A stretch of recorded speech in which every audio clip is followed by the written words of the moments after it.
Olá, amores e amoras, novamente dando continuidade aqui no nosso café literário sobre Raquel de Queiroz. Agora nós vamos falar sobre a biografia e a bibliografia da autora, tá? Vocês têm sempre a abertura para falar, qualquer dúvida que tiverem. E agora eu vou entrar trazendo um pouco, apresentando quem foi essa grande escritora, que é a nossa autora do mês. Então, quem foi a nossa Raquel de Queiroz? Ela nasceu em Fortaleza, no Ceará, no dia 17 de novembro de 1910. Filha de Daniel de Queiroz Lima e Clotilde Franklin de Queiroz. É parente... Jana, a gente não tá te ouvindo. Vocês não estão me ouvindo? Peraí. Tá sem áudio. Agora vocês estão me ouvindo? Agora sim. Ah, então eu não ouviram nada que eu falei. Eita! Então tá bom, então deixa eu falar de novo. Bom, gente, tô dando risada. Vamos lá. Sejam bem-vindos à segunda parte do nosso Café Literário. Agora eu vou falar sobre a biografia e a bibliografia da Raquel. Depois eu trarei as considerações críticas, né, alguns apontamentos do Augusto Schmidt, do Mário de Andrade e do Davi Arrigucci, e nós entramos no nosso debate propriamente dito. Mas vocês têm total liberdade para fazer algum apontamento durante a nossa explanação. Só peço para deixar o microfone fechado enquanto não estiverem falando. Tá gravando, Rosimeire? Tá gravando, eu já gravei a primeira parte, a gente vai gravar todas as partes. Por isso que tem um pouquinho desse delay, para eu poder começar a gravação e tudo mais, mas tá gravado. Vai ficar assim, tá bom? E eu vou dar continuidade então. Todos me ouvem bem então, certo? Sim? Sim. Beleza, então continuando. Raquel de Queiroz, ela nasceu em Fortaleza, no Ceará, no dia 17 de novembro de 1910. Ela é parente do José de Alencar. Gente, fiquei perplexa com esse dado, não sabia. Ela é filha de Daniel Queiroz de Lima e Clotilde Franklin de Queiroz. E ela é parente do Alencar por parte de mãe. Depois de 45 dias, né, do seu nascimento, a família se muda para a Fazenda Junco, em Quixadá, que é uma propriedade familiar, e até a ambientação da nossa obra, o 15, né, que acontece em determinado ponto em Quixadá, que é onde a família do Vicente, né, tem casa e mora e tal. Então, essa é a nossa escritora, nascida em Fortaleza. Bom, a Raquel, né, ela volta para Fortaleza em 1913 porque seu pai é nomeado promotor. Em 1917, a família vai morar no Rio de Janeiro, fugindo da seca, né, da grave seca que assolava toda a região Nordeste desde 1915. Então é uma seca que perdura muito tempo. E é até o mote do nosso livro de hoje. Em 1919, eles retornam para Fortaleza e em 21, a Raquel ela ingressa no Colégio Imaculada Conceição e se diploma como professora, com apenas 15 anos de idade. Então, desse ponto aqui, a gente já começa a perceber certas semelhanças, né, entre a Raquel de Queiroz e a personagem Conceição. A gente pode falar que são aspectos autobiográficos? Sim e não, né? Existem alguns pontos, até o próprio Augusto Schmidt fala um pouco também dessa proximidade entre a escritora e a personagem, e esse é um dado bastante interessante que aproxima muito as duas, mas há outras questões que as aproximam, e muitas delas é o ponto da erudição, que a personagem Conceição é uma personagem que lê bastante, ela é uma professora, ela tem um olhar disruptivo para o seu momento, né, para as outras mulheres, para o seu posicionamento. Então nós temos algumas semelhanças entre a própria Raquel e a sua personagem Conceição. Em 27, a Raquel começa a escrever e ela usa nessa ocasião um pseudônimo que é Rita de Queluz. E a Raquel escreve uma carta para o Jornal do Ceará o que era o promotor do evento, né, ironizando o concurso de rainha dos estudantes. Então é interessante a gente já perceber esse olhar esse olhar já de um certo empoderamento que a Raquel tinha para o lugar da mulher. Né? A gente está falando isso, né, em 1927, como que ela já estava bastante à frente do seu tempo. Talvez até por conta dessa erudição que ela teve a oportunidade dentro da sua casa, na sua família. E com o sucesso dessa carta que ela envia, ela é convidada para escrever no jornal e começa a organizar uma página literária, publicando ali o folhetim de História de um Nome. E ela, nessa mesma ocasião, começa a lecionar História como professora substituta no Colégio Imaculada Conceição. Então ela não só se dedica à docência, mas também escreve para esse jornal. Essa é a entrada, né, da Raquel, são os primeiros escritos da Raquel de Queiroz. Em 1930, quando contava com apenas 20 anos de idade, ela se projeta então na cena literária do país a partir da publicação de O 15, que é uma obra de fundo social, que a gente vai discutir esses pontos todos, profundamente realista na sua dramática exposição da luta secular de um povo contra a miséria e a seca. Eu acho que foi inevitável para vocês, assim como para mim, uma certa semelhança entre o 15, que é essa obra da Raquel de 1930, e um pouco do cenário que é apresentado em Vidas Secas, que é uma obra de 38. Vocês sentiram essa semelhança? Tanto na forma, um pouco na forma, que é uma forma bastante crua de se escrever, né? Esses capítulos curtos, uma narrativa bastante, como que eu vou dizer, seca mesmo, né? Não tão adjetivada, não tão erudita, que traz um pouco desse falar nordestino, mas também sem muita afetação. Então eu senti, por conhecer há muito mais tempo a obra do Graça, eu senti certa semelhança no que diz respeito até um pouco da estilística que é apresentada aqui em O 15. Vocês sentiram essa semelhança também? No que diz respeito à forma de narrar?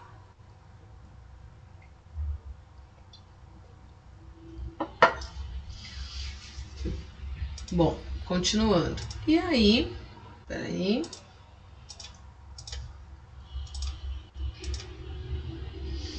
E assim a Raquel de Queiroz, ela se projeta de fato na cena literária, né, com a sua primeira publicação.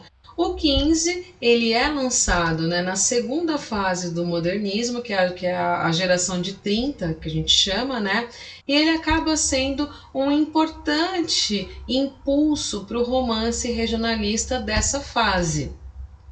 É uma obra, então, que vai se referir, é um mote da narrativa, à seca de 1915, daí o nome, só que vai trazer uma outra dimensão a essa dramaticidade social. É uma obra que é construída em paralelo, né? São duas narrativas que correm, de certa forma, paralelas. Uma delas é a história, né, do enlace / desenlace que acontece entre Vicente e a sua prima Conceição. E a outra, talvez a narrativa, dentro da narrativa que mais nos cause reflexão e mais nos toque, que é a narrativa do Chico Bento e da sua família se retirando daquela região por conta da seca. Então são duas histórias que vão acontecer concomitantemente. Nós vamos acompanhando, né, essa narração, essa narrativa entrecortada entre ambas.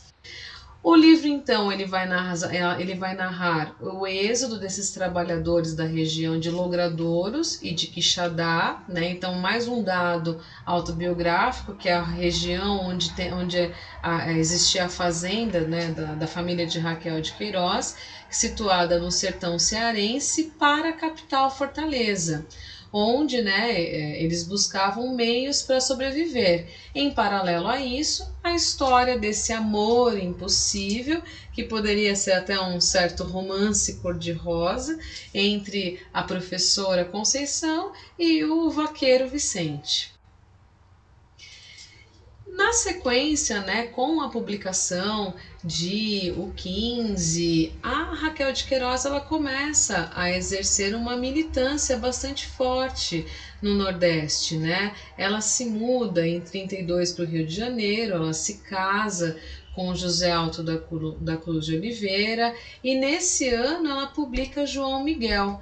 E em João Miguel ela ainda vai trazer essa discussão sobre essa questão do enfoque social, dos problemas da seca e do coronelismo nordestino. Então ela continua com essa discussão e começa com essa militância, né? Nos anos seguintes, ela milita no Partido Comunista, é presa por 3 meses por defender ideias esquerdistas e nesse mesmo ano ela publica Caminho das Pedras. No livro Caminho das Pedras, a paisagem nordestina ela vai deixar, ela não vai estar em primeiro plano e ela vai dar lugar a uma abordagem de agitações políticas, de métodos de educação e vai trazer um certo protagonismo feminino na vida pública. Então a gente percebe assim também aspectos da própria Raquel sendo apresentados em sua escritura.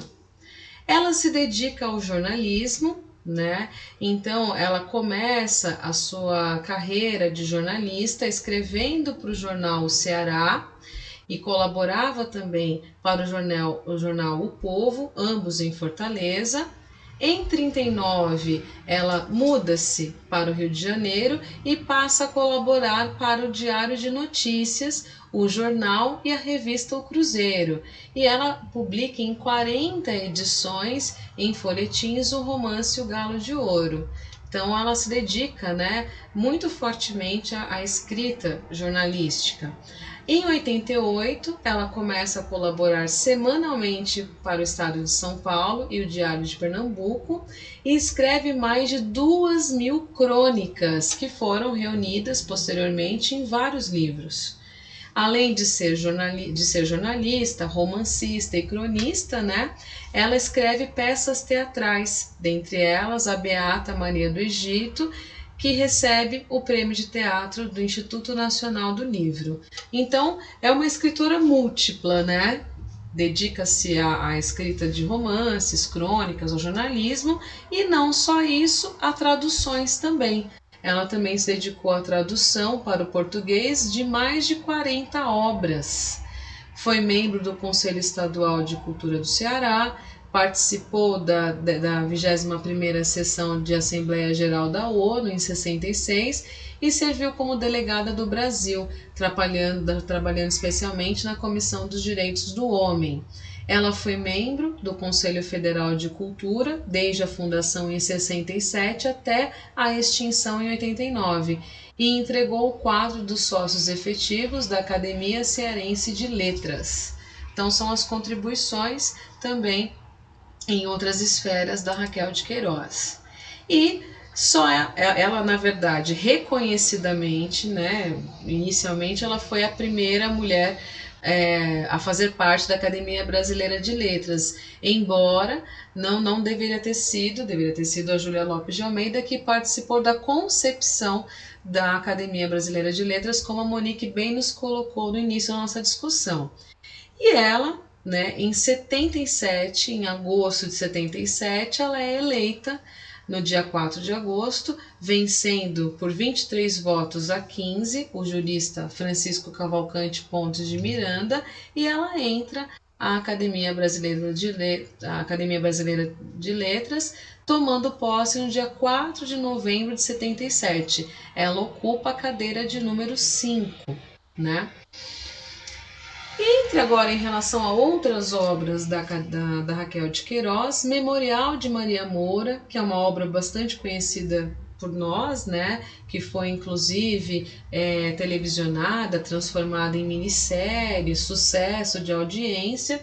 Raquel escreve aos 82 anos, né, e publica em 92. É uma obra que vai contar a vida de Maria Moura, que é órfã, envolve questões de brigas com seus primos, questões de herança e terras, e é uma obra escrita num estilo narrativo muito semelhante a uma telenovela. Não à toa foi, né, adaptada para a televisão, e é um dos livros mais conhecidos, né, considerado até uma das obras-primas de Raquel de Queiroz. Ela foi amplamente premiada, então em 57 ela recebe o Prêmio Machado de Assis pelo conjunto da obra, em 80 o Prêmio Nacional de Literatura de Brasília, também pelo conjunto da obra, em 81 o título de doutor honoris causa pela Universidade Federal do Ceará, em 85 a Medalha Rio Branco de Itamaraty, em 93 o Prêmio Luiz de Camões, sendo a primeira mulher a receber essa honraria, e no ano 2000 o título de doutor honoris causa pela... Jana. Oi? Pode a professora de história que gosta de causar. Gente, pode falar. Só pra gente, eu defendo que a gente deve separar a vida do autor, tá, gente, da obra, e assim, eu amei o livro, o 15, quero deixar antes de tudo isso registrado. Mas sobre o Prêmio Luiz de Camões, novamente a Raquel se envolve numa polêmica, né, porque o prêmio, ele é uma premiação feita para escritores de língua portuguesa, onde reúne vários jurados, né, dos países que falam a língua portuguesa para definir um nome. E quando os jurados brasileiros chegam em Portugal para decidir, eles já chegam com o nome de Raquel, ou seja, os outros países meio que não votaram. Só que os brasileiros eles eram maioria. E aí eles já chegaram com o nome da Raquel e os outros chegaram a falar, pô, mas vamos dar para o Jorge Amado, né? Vamos ver outro cara, que acho que o Haroldo de Campos, se eu não me engano. E não, eles bateram pé e ela foi a premiada daquela época. E existe aí uma conversa de bastidor, e eu não sei até onde isso é verdade, mas eu acho que uma vez que a gente está fazendo uma imersão aqui na vida e obra, eu acho que é bom constar, existe aí uma conversa de bastidor dizendo que logo em seguida, no ano seguinte, esses jurados que levaram o nome dela já pré-estabelecido foram aprovados, com o voto dela, inclusive, para a Academia Brasileira de Letras. Ai. Então, existe aí uma troca de gentileza, assim, não há nada confirmado, não é... A obra dela faz jus a uma premiação, mas é uma outra polêmica em que ela está envolvida. São muitas polêmicas, né, gente? Que é receber esse prêmio, assim, em troca de um apoio aos nomes desses autores à Academia Brasileira de Letras no ano seguinte. Então, fica aí São aquelas alianças, aqueles conchavos que a gente tanto conhece, né? Eu não conhecia esse dado, amor. Me deixa feliz e triste em saber, né? Feliz por conhecer agora e triste como por saber eu falei, que a gente não tem nenhuma materialidade de que tenha sido mesmo, e eu já falei, ela não tira em nenhum momento a validade da obra. O merecimento dela, porque a obra dela, eu já li o Dora Doralina, é muito boa, né? Mas é uma dessas polêmicas que às vezes tem gente que acaba sempre, parece que atraindo, né? Então existe essa conversa, eu não sei até onde é verdade, até onde é fofoca, mas eu achei interessante trazer, porque são coisas que vão pipocando em volta do autor, né? A minha avó falava uma coisa, amor, que onde tem fumaça tem fogo, né? Então, se tem a polêmica, alguma coisa, não podemos confirmar nem que sim, nem que não, mas alguma coisa tem, porque senão não teria a fumaça. Ele fofoca até aqui. Pode ser. A gente gosta de uma fofoca literária, a gente sempre gostou de uma fofoca literária. Que, aliás, o Café Literário é um espaço para trazer as fofocas literárias também. Faz parte do processo. Mas a Eli colocou, achei bacana, ela era bem política. Essas coisas. Ela entendia bem como é que funcionava essa questão de trocas e tal. Só um comentário adicional em relação a isso, porque durante ali o programa do Roda Viva teve um debate grande sobre a questão da Academia Brasileira de Letras, o que eles faziam, como é que eram as eleições e tal, e aí houve o questionamento de como que o Sarney era um imortal e, por exemplo, o Mário Quintana não era, Nossa, que tinha me sido fala apresentado e não foi aceito. E aí ela coloca, não, porque se o Mário Quintana, quando foi apresentado, tivesse feito, se fosse bem apresentado, ele teria sido eleito na primeira vez que foi citado. Então, tem uma coisa ali de bastidores, de politicagem, não dá para dizer que não. E assim, a maneira como ela falou ficou assim... Ela no não ar, disse né?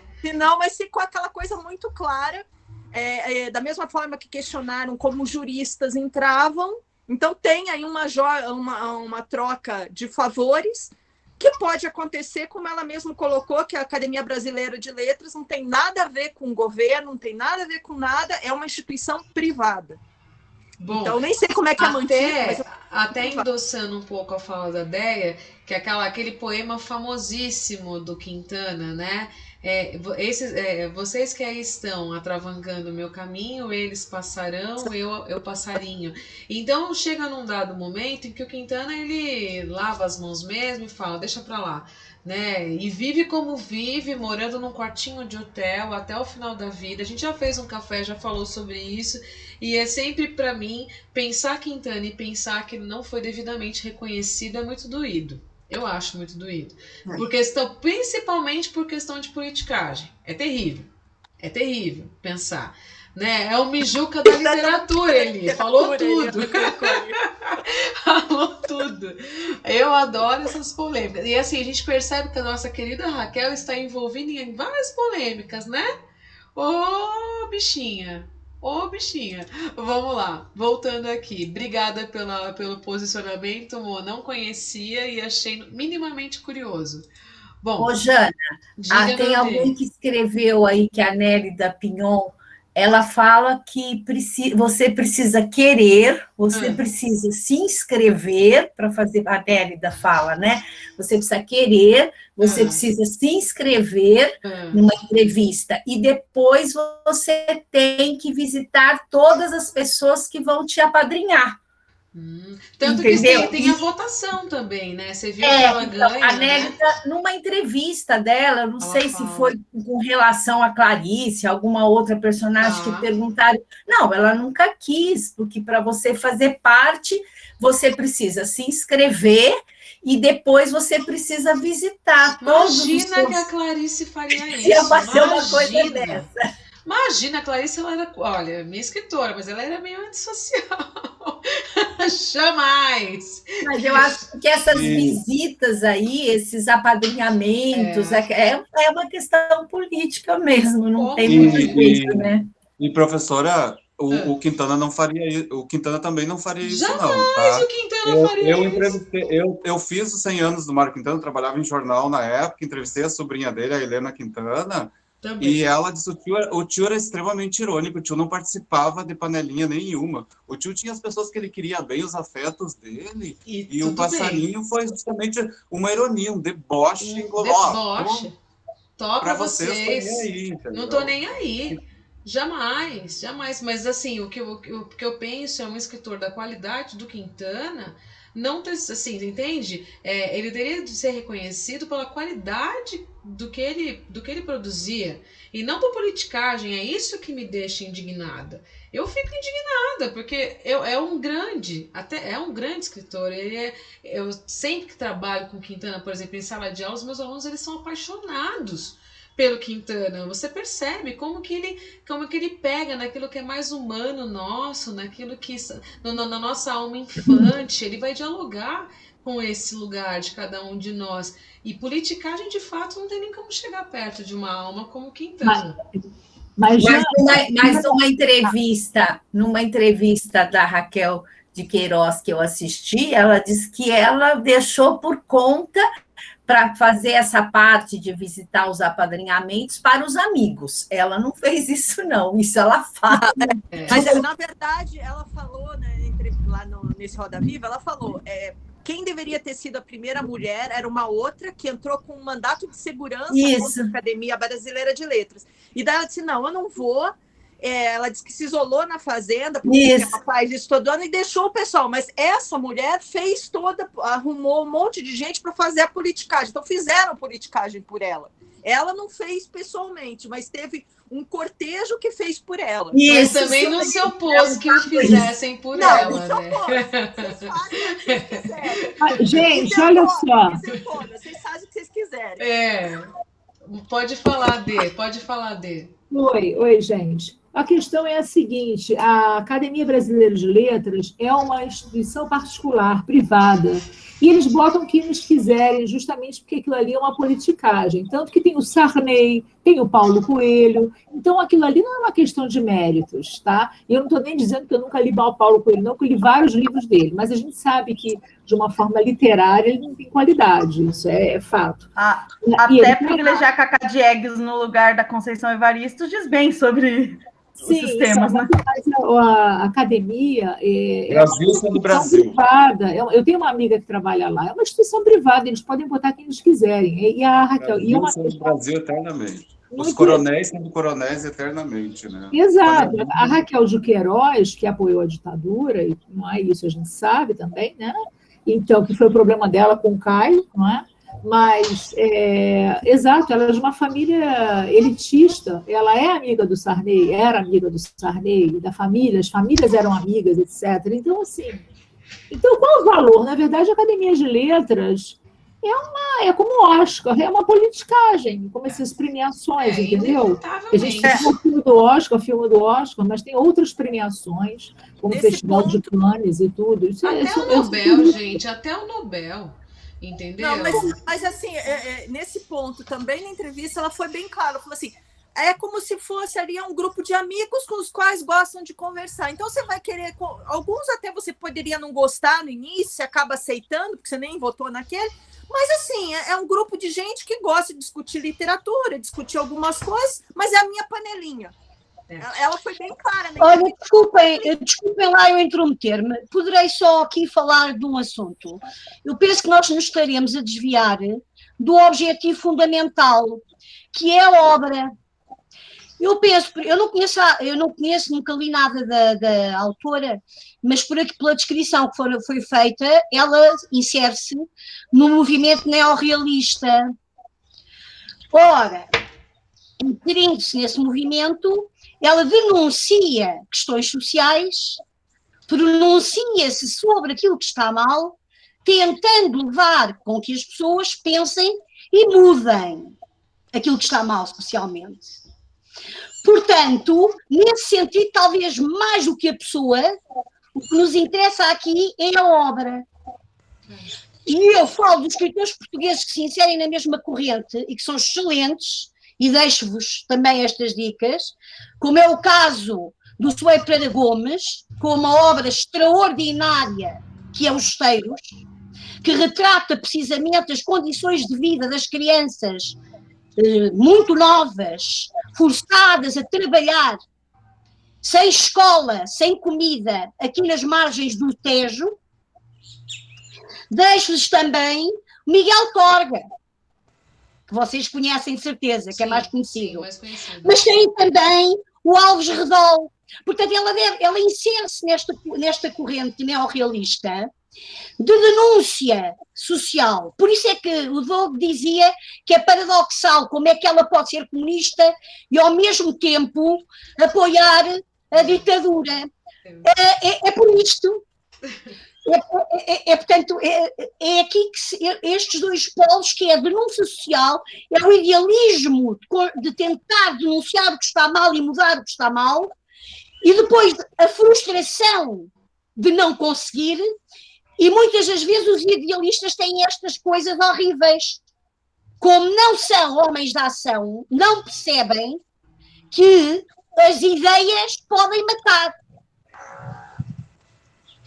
Pronto, eu fico por aqui. Eu só gostaria que nós virássemos para a análise da obra, se vocês não se importarem, claro, porque eu sou só uma, não é? Perfeito, Maria José. O debate ele é aberto, entendeu? E a gente às vezes a gente sai um pouco do tema e volta pro tema, é assim que funciona.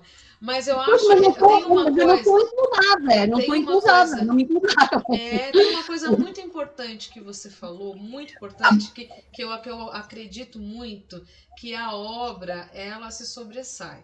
Né? Porque assim, na verdade, por isso que eu falo, eu sou estruturalista. Como uma pessoa que analisa uma obra literária por meio da estrutura, para um estruturalista, a obra, o texto, ele fala por si só. Eu até não precisaria saber nenhum dado de quem foi Raquel de Queiroz e a obra continuaria sendo obra. É óbvio que se eu sei o que aconteceu, sei de onde veio o mote, a seca, sei quem foi Raquel, valido ainda mais por ter sido uma menina de 19 anos que escreveu, são coisas que, né, que me ajudam a pensar a obra e me dá novas chaves de leitura. Mas, de fato, a obra é a obra. A obra, ela fala por si. E eu endosso muito fortemente isso que você disse, querida, de verdade. Acredito muito nisso e trabalho em cima desse prisma, desse ponto. Ô, Jana, ela poderia escrever aí, ela falou do Miguel Torga, eu queria saber desse que escreve das crianças no Rio Tejo, eu não entendi qual era o... Se você puder colocar, Maria José, no chat... Eu vou escrever, talvez seja melhor, porque podem vocês, talvez eu não esteja a pronunciar como deve ser e tenham dificuldades em perceber, é isso? Não, é porque nós não conhecemos os outros escritores. E aí o eu vou curioso para conhecer. O Miguel Torga, Maria José, o Miguel Torga é mais conhecido, mas esse que escreve das crianças no Rio Tejo, eu não... Eu vou já pôr. Ah, excelente. Eu vou já pôr. Concordo com Clarice Lispector, eu adoro a Clarice. Adoro. Ó, é a minha escritora. Agora você ganhou meu coração, Maria José. Maria José se adoçou o coração da professora Jana. Se adoçou. Ela adoçou o meu, porque eu amo a paixão. Eu amo. Adoro-a. Bom, meus amores, agora pensando um pouquinho na questão da família, né, da Raquel. Então, ela foi casada, como eu mencionei anteriormente, com José Alto da Cruz. Foi um casamento rápido até, de 32 a 39. Então, ela se divorciou em 39. E a gente pensa, né, imagina um divórcio em 1939. Eu fiquei refletindo sobre isso. Eles tiveram uma filha chamada Clotilde, que falece com apenas 18 meses, vítima de septicemia. Fiquei pensando também em como isso, né, não maculou mesmo a nossa Raquel. Em 40, ela se casa novamente com o médico Oyama de Macedo e vive com ele até 82, quando ele falece e ela se torna viúva. E ela falece em sua casa no Rio de Janeiro, de ataque cardíaco, no dia 4 de novembro de 2003. Então, aqui conhecendo um pouco, né, desses aspectos biográficos da Raquel.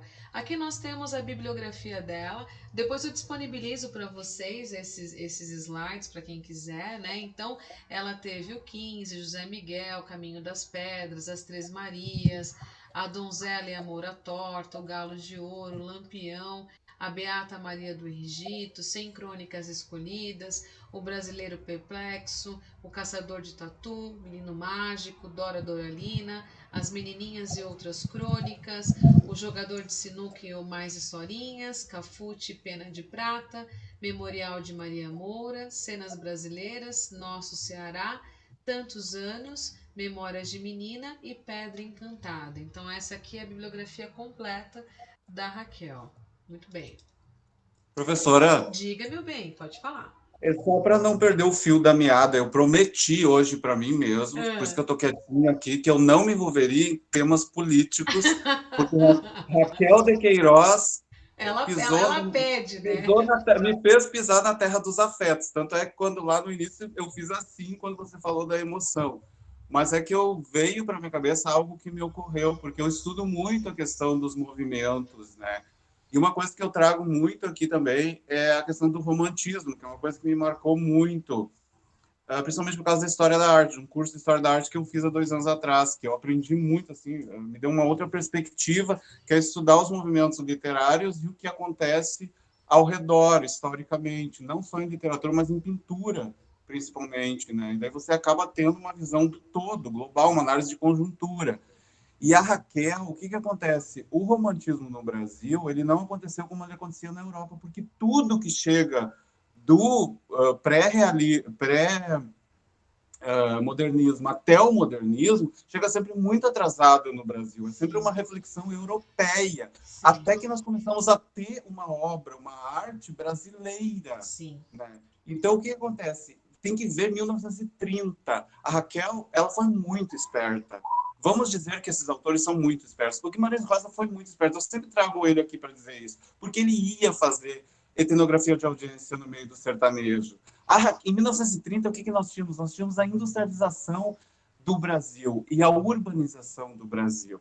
E o romantismo, décadas atrás, 30 anos atrás, não aconteceu como aconteceu na Europa. O que os românticos da Europa faziam? Eles iam para o campo, eu já trouxe isso aqui. Eles se suicidavam, eles tinham uma idealização, eles iam contra a civilidade que os frankfurtianos, que as universidades alemãs disseram, que quem está nas cidades está da ordem do civil, quem está no mato. E eles disseram, não, a natureza vai nos fragmentar de novo, nós estamos desfragmentados. Né? Era essa ideia, digamos, em arte que se tinha. Então, eles iam atrás. E no Brasil, não. Como no Brasil nós não tínhamos essa revolução industrial, o auge fragmentando o sujeito, nós não tínhamos industrialização, 1890, por aí, o que acontece? Há uma idealização da natureza. Não a natureza como os europeus colocavam, né? Vamos de volta para a natureza porque a indústria está nos matando, o mal-estar da civilização do Freud, né? Que o Freud estudou, né? Vem Einstein logo em seguida, tudo isso, estou só tentando ser rápido, entendeu?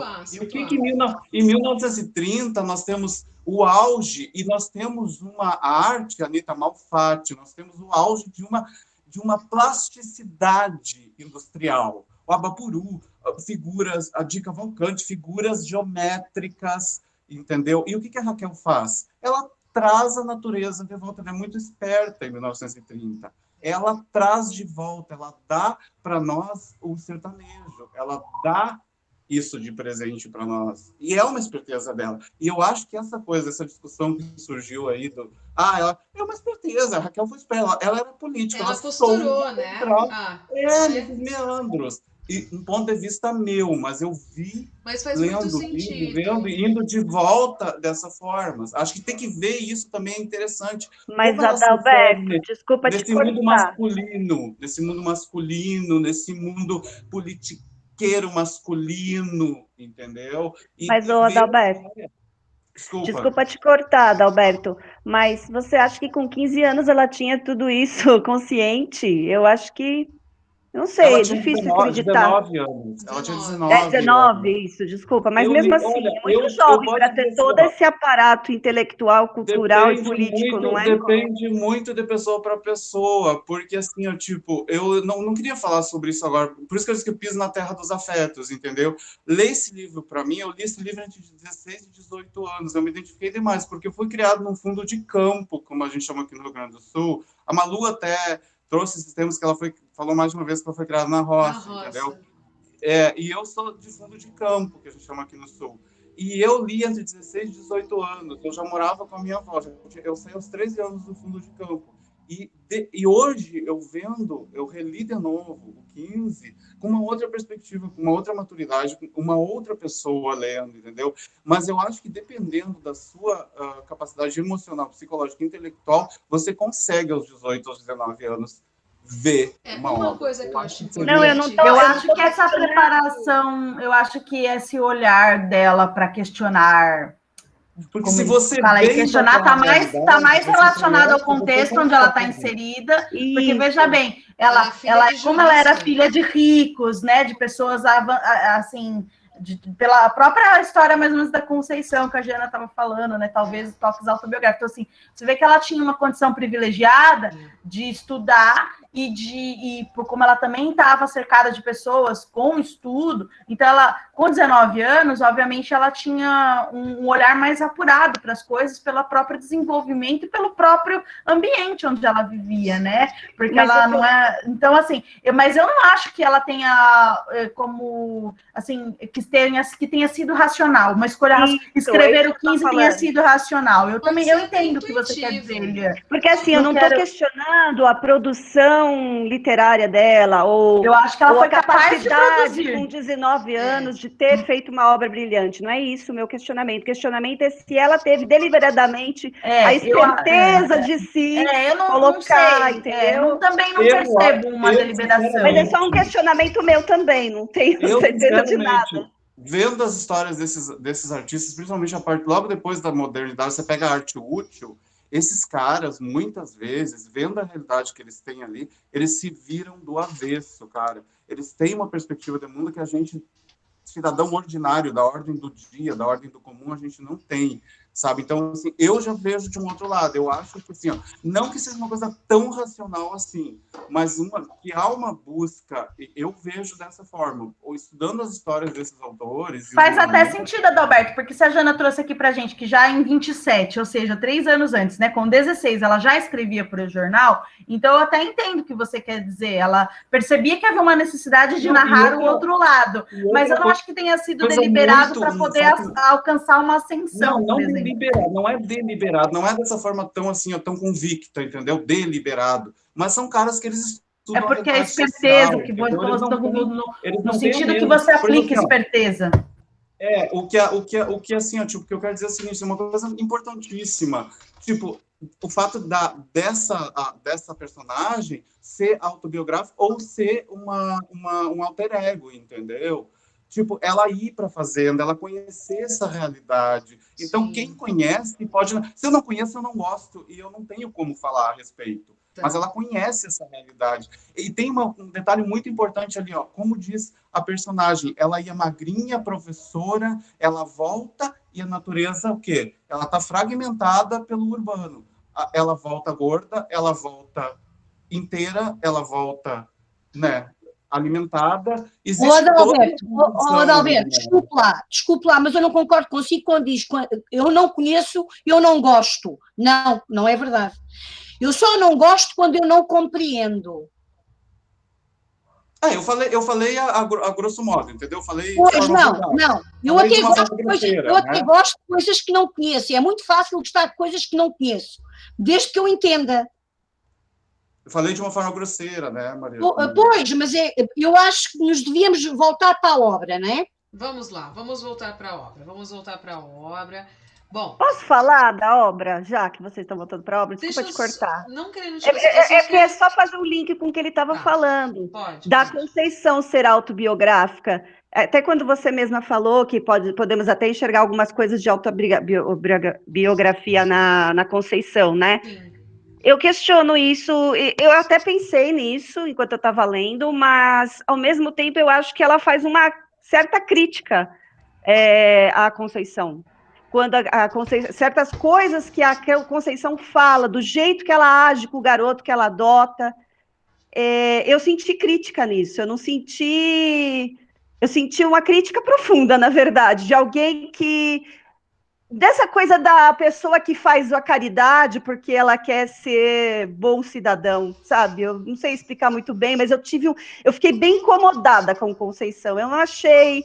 Se for autobiográfico, ela deu um tiro no pé. Na verdade, eu acho que ele não entra tanto nesse autobiográfico, embora o Davi Arrigucci, ele fala num pós-fácil aqui, num dado momento, lá na página 131 dessa minha edição, o Arrigucci fala assim, ó, é a personagem quem aqui imita a escritora, não porque esteja escrevendo um livro sobre pedagogia ou tenha rabiscado 2 sonetos, mas porque a paixão da leitura, que a torna única em seu meio, é o acompanhamento natural para alguém que se observa e experimenta a vida, à maneira de um escritor.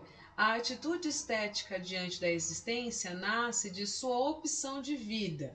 Então há uma aproximação, não que seja um espelhamento, há uma aproximação. Mas segundo o Arrighucci, na real, é a personagem que se aproxima de Raquel e não vice-versa. Tá? O Arrighucci ele coloca isso. Bonito isso. Aí ele fala assim: o romance vai sendo moldado enquanto forma artística a partir da escolha ética inicial, que afasta a conceição do ambiente. Nada mais oposto à sua inferioridade do que o meio em que ele toca viver. Então, o Arrighucci ele traz a aproximação, mas não autobiográfica, não, entende? Não entra nessa linha de uma escrita do eu, mas também não tem como negar que não tem uma certa similaridade com dados. A gente chama, Roland Barthes chama isso de biografema, né? Que são esses rastros que a gente enxerga do biográfico na escritura, mas são rastros, não é assim, nossa, há um espelhamento.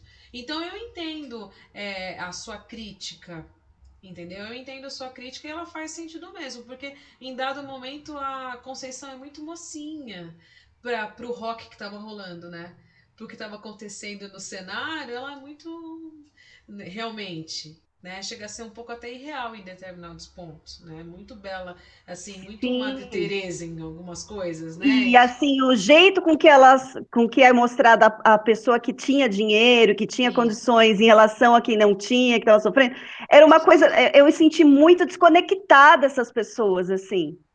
Eu estava assim, eu não consegui chorar de tanto que me fez mal essas descrições dos retirantes, das crianças mortas e tudo mais, da fome. Eu não consegui nem chorar. Assim, até falei para o Rui, quando eu falei, vou começar a ler a Raquel, tal, primeira vez que eu vou ler Raquel, espero não chorar muito, porque eu já sabia do que se tratava. E aí ele perguntou, você chorou? Eu nem respondi, porque, tipo, eu não consegui chorar, eu fiquei com um bolo, assim, na garganta, assim. Eu me emocionei, sim, na hora do Josias.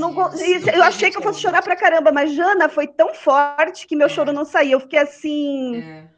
Não que a gente não saiba dessas coisas, mas assim, o jeito que está descrito é muito bom. E eu achei ao mesmo tempo que ela, eu não sei se foi proposital, mas deve ter sido, não sei, né? Mas assim, tem essa coisa do afastamento, eu não sei se nem falar a palavra, um destacamento dessas pessoas, né? Ela faz a adoção de uma criança, mas assim, achei tudo muito cru, assim, tipo... A senhorinha, que eu esqueci o nome da avó dela, quando pegou a criancinha que estava morrendo, o jeito que é descrito, tipo, tá, morreu, é uma criança que morreu, tal, não sei o quê. Aquela dó não me convenceu, entendeu? Aquela coisa que ela não estava me convencendo, aquelas pessoas com pena ou com compaixão, não sei. Não, entendo, é uma visão, uma visão. Bom, vamos lá, vamos seguir, se a gente não consegue chegar no nosso debate propriamente dito, né? A Raquel, ela faz parte do que a gente chama de tropa de choque regional, ao lado de outros grandes escritores, como José Américo de Almeida, o Jorge Amado, o Graça, o José Lins do Rego. Ela vai trabalhar, né? Ela vai entrar nessa questão regionalista, né? Até na orelha dessa nossa obra aqui, ó, dessa edição que eu tenho, o que é dito aqui, ó, quer ver?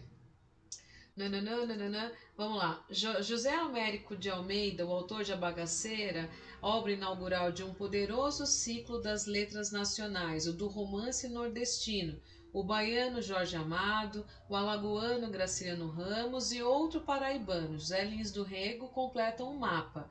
Mas se Américo de Almeida foi o pai de todos, como dizia Jorge Amado, que papel seria reservado a Raquel de Queiroz, a única mulher nessa tropa de choque regional, de repercussão nacional e circulação universal? Raquel foi um assombro. Esse seu romance de estreia, publicado em 30, fez estragos nos espíritos da época. Segundo Graciliano Ramos, produziu agitação e alguma desconfiança. Isso por ser o 15 livro de mulher e mulher nova, num tempo em que as mulheres deviam se limitar aos sonetos. Daí o espanto do velho Graça ao ler o 15 e ver uma foto de Raquel de Queiroz no jornal. Incrédulo, ele balançou a cabeça. Não há ninguém com este nome, é Piléria. Uma garota assim fazer romance deve ser pseudônimo de sujeito barbado.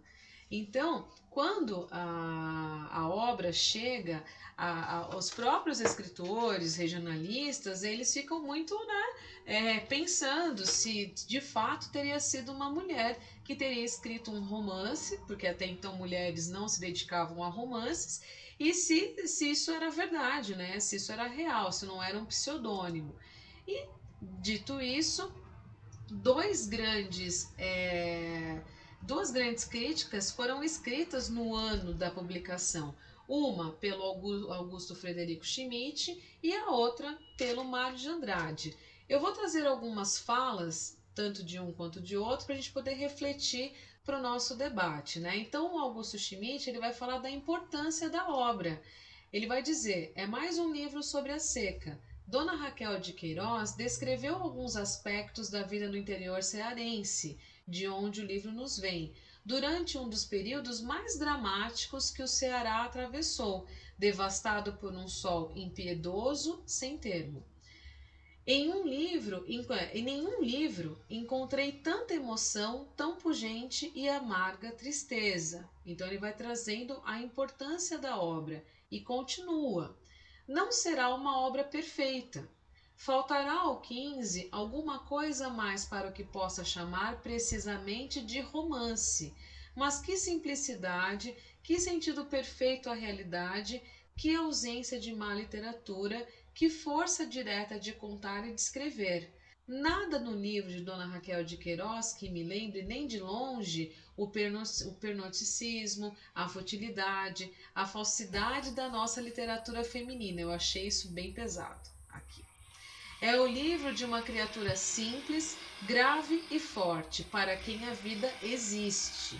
Ele continua. Esse parágrafo que você leu, Jana, e eu volto a dizer novamente para quem quiser e quem se interessar pelo assunto, procurar a palestra do Luiz Rufato sobre a Academia Brasileira de Letras.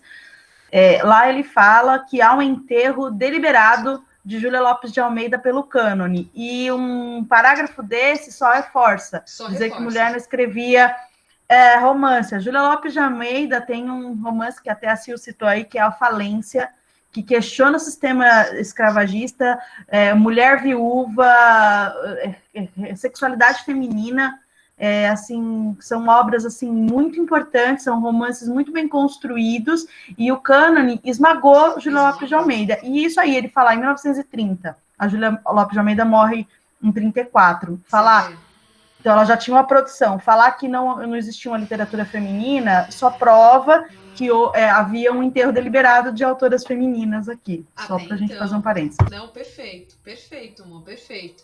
E eles são muito incisivos quando falam do papel da mulher.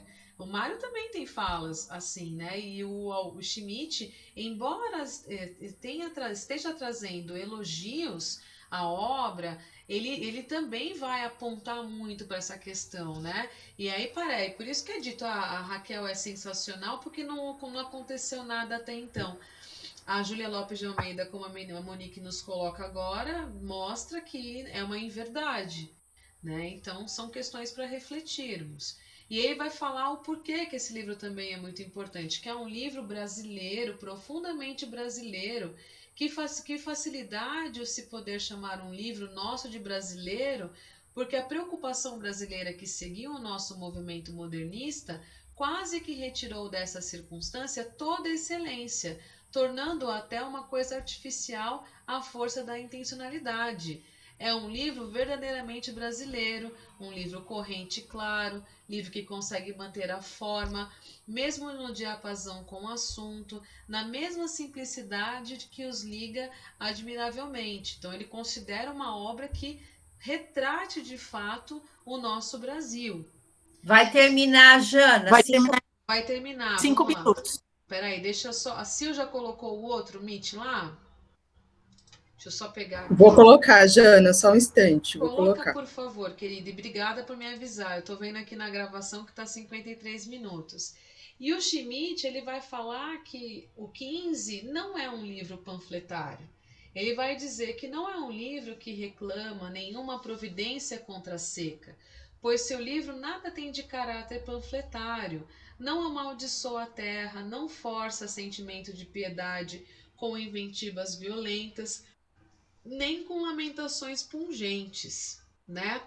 Vai falar também a respeito da linguagem, que o que mais o encantou foi o que há de literário nela, que é uma linguagem fresca e corrente, onde não se nota um mínimo de exagero e de caboclismo, linguagem otimamente resolvida, que não fere aos ouvidos, que não irrita, como acontece nos livros regionais. Eu também acho que aqui ele pesa a mão, né? Em que há sempre um tom de falsidade e de coisa estudada, como se não houvesse verdade ao se trazer a fala efetiva do sertanejo. E ele vai dizer, né, que é um livro que está além da verossimilhança, que é seguramente um dos nossos livros mais naturais, mais perto da verdade. Nenhum tipo impossível nele se encontra. Todas as personagens vivem realmente, movem-se numa meia-luz de verdade. Então, ele faz uma ode a essa escritura de Raquel e vai trazer esses pontos todos. O próximo é o do Mário de Andrade, mas como nós vamos ter de fechar esse Meet, fechamos e aí eu continuo com o Mário. O Mário já é muito mais no peito, né? O Mário não faz essa ode toda, não. Ele vai mostrar a validade da Raquel, mas ele vai trazer uma crítica muito forte ao Novo Link. Que a Monique, vocês já colocaram aqui no nosso...